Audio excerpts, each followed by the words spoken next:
Démarrage du tournage pour le Confine ton film, c'est le défi de Charles Schill. Alors aujourd'hui, je lance le challenge Confine ton film. Je me suis imposé de jouer avec le temps, de faire une boucle temporelle, que la fin du film revienne au début.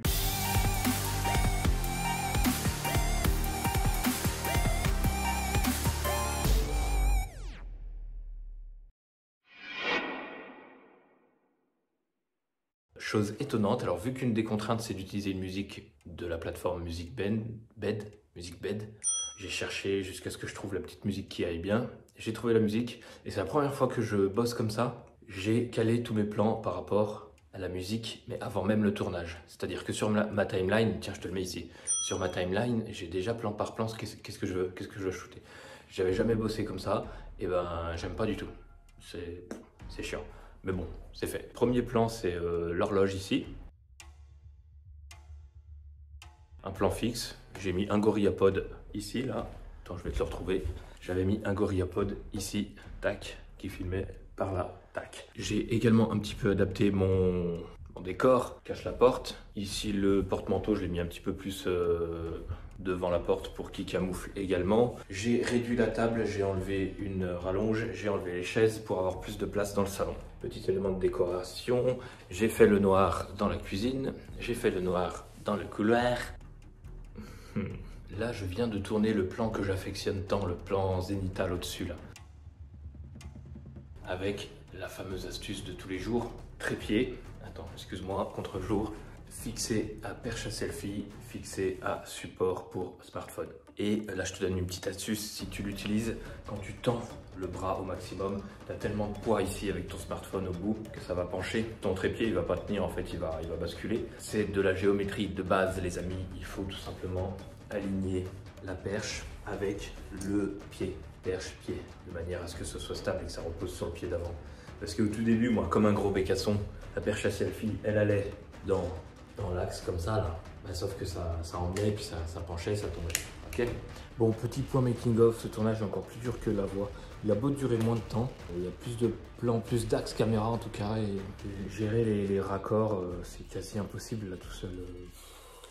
Me manque Alexandre, puis j'ai les cheveux blancs. Petit tips pour réaliser cet effet que tu as sans doute déjà vu peut-être dans des clips ou dans des films où la caméra est super subjective, attachée au personnage comme ça en mouvement. Tu te mets en ultra grand angle avec le téléphone si tu en possèdes un et voilà, une perche à selfie que tu viens caler contre ton ventre ou contre la ceinture, tu essayes qu'elle soit bien fixe comme ça et tu bouges et tu pointes le téléphone sur toi.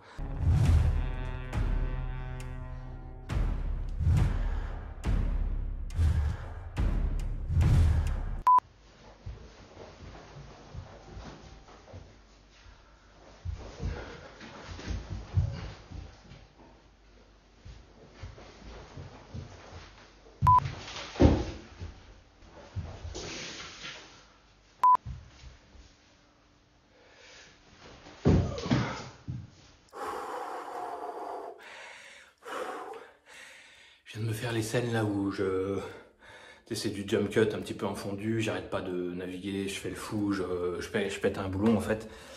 Dans le salon là, ça m'a tué. C'est physique. C'est fatigant de travailler seul. Mais c'est marrant, c'est un joli défi pour ce plan là.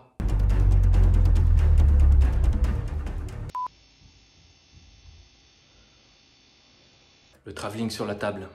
Utilisation encore du petit merdier là, du petit dollycam motorisé. 40 balles.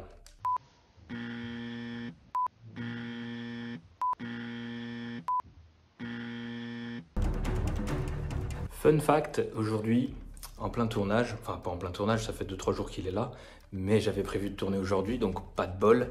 J'ai un énorme bouton. Tchernobyl. Bon, bah c'est dégueulasse à l'image. Du coup, j'ai envisagé un plan où je vais essayer de le couper parce que j'ai un plan où je suis vraiment ici, là, comme ça. Celui-là. On voit le bouton, c'est dégueulasse. Avec les bandes noires, je vais essayer de couper le bouton. Without buttons. Bon, ça va bientôt faire 2 heures là que je tourne.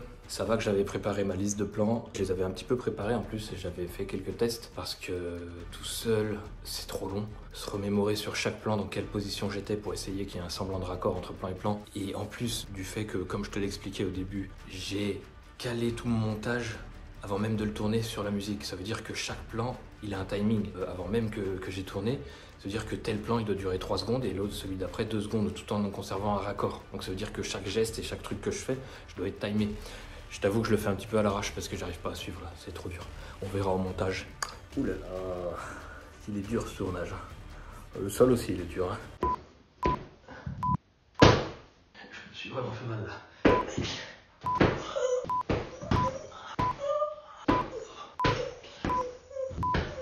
Je viens de faire le cascadeur. Faire semblant de tomber d'une, bah, soit c'est cheap, soit ça fait mal. De deux, la première prise n'est jamais la bonne, mais sachez que la deuxième non plus, la troisième non plus, la quatrième non plus, et qu'à la cinquième t'as mal. Mais bon, vous inquiétez pas, apparemment, je crois que j'ai pas tapé trop fort, le cerveau n'est pas endommagé. Allez, plus tard. Voilà. Pour ce plan, il n'y a pas grand chose, c'est juste le sablier qui est posé sur le téléphone enregistre en ultra grand angle, et puis j'ai positionné le téléphone pour que le plan soit un peu stylé avec le lustre ici. Encore un petit conseil si vous filmez avec l'ultra grand angle de l'iPhone, et en général des ultra grands angles. Des ultra grands angles? Bon, ouais.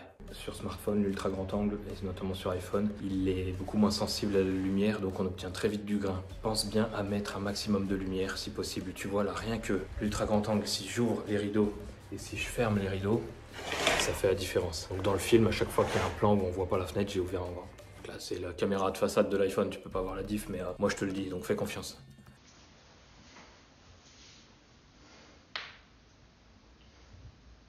Petite astuce sur le pouce.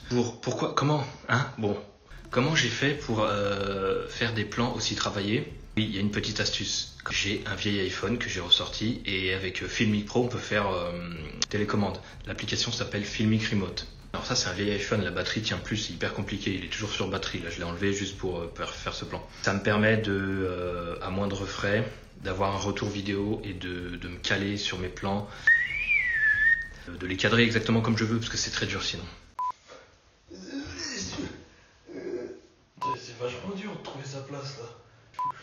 Putain. Bien, c'est une fin de tournage. Le film m'a pris à peu près 2h45, 3h de tournage. En conception, j'ai eu du mal à avoir cette idée. Les contraintes de Charles Schill sont très sympas, mais pas assez contraignantes, quoi. Comme je dis toujours, la contrainte est source de créativité. Enfin, c'est pas moi qui le dis, tout le monde le dit. Donc je me suis ajouté la contrainte de je veux un film qui boucle, parce que 2 minutes c'est très court. Ça me permet d'avoir un film qui est infini en fait. Parce que le début boucle sur la fin et ainsi de suite. Et j'ai eu bien 1 journée et demie, mais alors tranquille, hein. Mollo moelleux, hein, on est entre Netflix et tout. Hein. 1 journée et demie de préparation de scène, de tests de plans, de tests, voilà, notamment ce plan là à travers le sablier, ce qui fonctionnait bien. J'ai passé au moins 3-4 heures à réfléchir et j'ai mis Alex aussi sur le coup, il a réfléchi mais on n'a pas trouvé d'astuce avec le matériel dont je dispose ici. C'était, je voulais un plan où quand je retourne le sablier, la caméra elle est accrochée dessus. Et du coup ça, tu vois, ça renverse avec. Impossible d'y faire parce que pas le matos adéquat.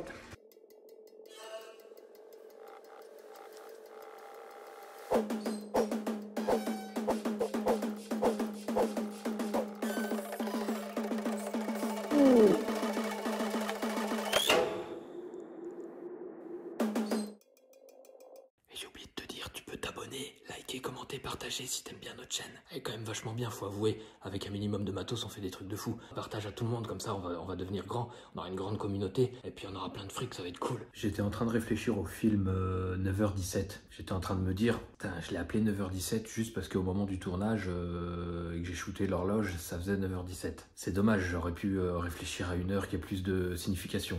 Or, j'ai réfléchi. Si t'ajoutes le 1 et le 7 de 17, ça fait 8, symbole de l'infini. Du coup, il reste 9 et 8. Si tu les ajoutes, ça fait 17. Tu ajoutes le 1 et le 7, ça refait 8, symbole de l'infini. Infini dans l'infini. Merci, au revoir.